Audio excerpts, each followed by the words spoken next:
ஓம் சாந்தி.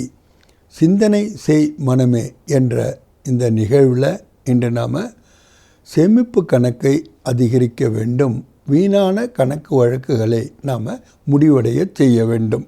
அதை பற்றி தான் பாபா சொல்கிறாங்க. ஜமா கா காத்தா படாவோ, வெர்த்தக காத்தா கதம் கரோ அப்படின்னு சொல்கிறாங்க. ஏன்னா காலத்திற்கு ஏற்ப நம்மளுடைய முயற்சியை நாம் செய்கிறோம். சங்கம யுகம் ஒன்றில் தான் நம்மளால் சேமிப்பு கணக்கை பன்மடங்காக செய்ய முடியும். ஆனால் அதை எப்படி செய்கிறோம் அல்லது செய்ய வேண்டும் என்பதை தான் நமக்கு அவ்வியக்த பாப்தாதா சொல்கிறாங்க. சங்கல்பங்களை பொறுத்த வரைக்கும் எப்போ நாம் சேமிப்பு கணக்கை அதிகரிக்க முடியும்னா, ஒன்று நாம் சோமானத்தில் இருக்கணும், அல்லது நம்மளுடைய பாபாவுடைய நினைவில் நாம் சோல் கான்ஷியஸ்னஸில் இருக்கணும், அல்லது மனதின் சேவை நாம் செய்பவர்களாக இருக்க வேண்டும். அப்போ என்ன ஆகிடும், வேஸ்ட்டுங்கும் போது நெகட்டிவிட்டிஸ் மட்டுமல்ல, வீணானவை மட்டுமல்ல, சாதாரண சங்கல்பங்களிலிருந்து நம்ம விலக முடியும்.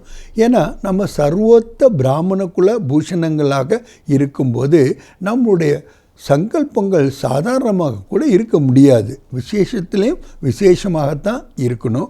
ஏன்னா நாமளும் விசேஷமான ஆத்மா, இந்த யுகமும் விசேஷமான ஆத்மா, நம்மளுடைய தந்தையும் விசேஷமானவர், அவருடைய படிப்பு கூட விசேஷத்திலும் விசேஷமானது.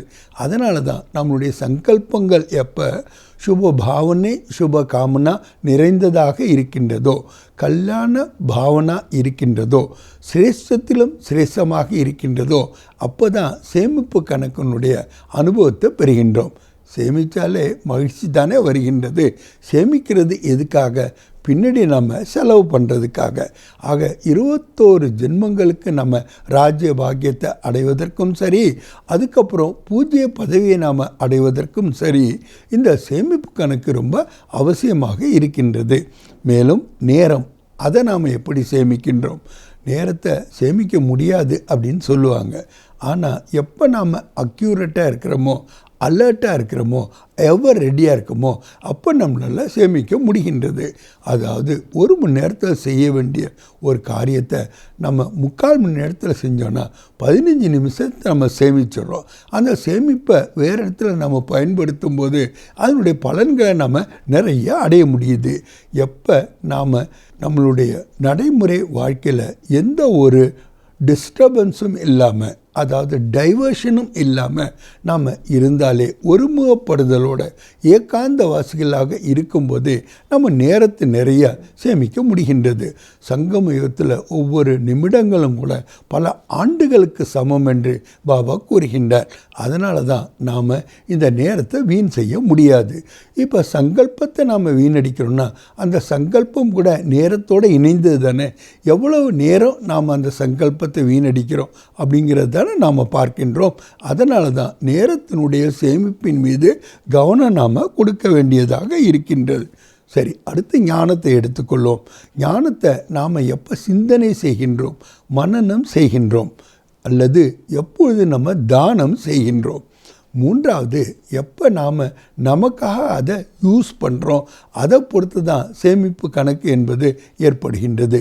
ஏன்னா நமக்கு தெரியும், தானம் கொடுக்கும்போது எப்போ நாம் அதை ஷேர் பண்ணுறோமோ, கொடுக்கும்பொழுது அது பன்மடங்காக பெருகுகின்றதே தவிர அது குறைவதே அல்ல.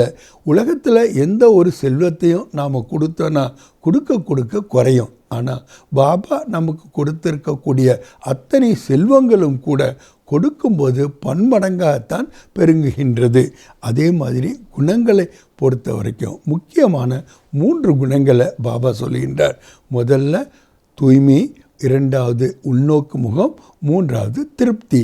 இந்த 3 குணங்களை தாரணை பண்ணாலே சர்வ குண சம்பன்னமாக நம்மளால் ஆயிட முடியும்.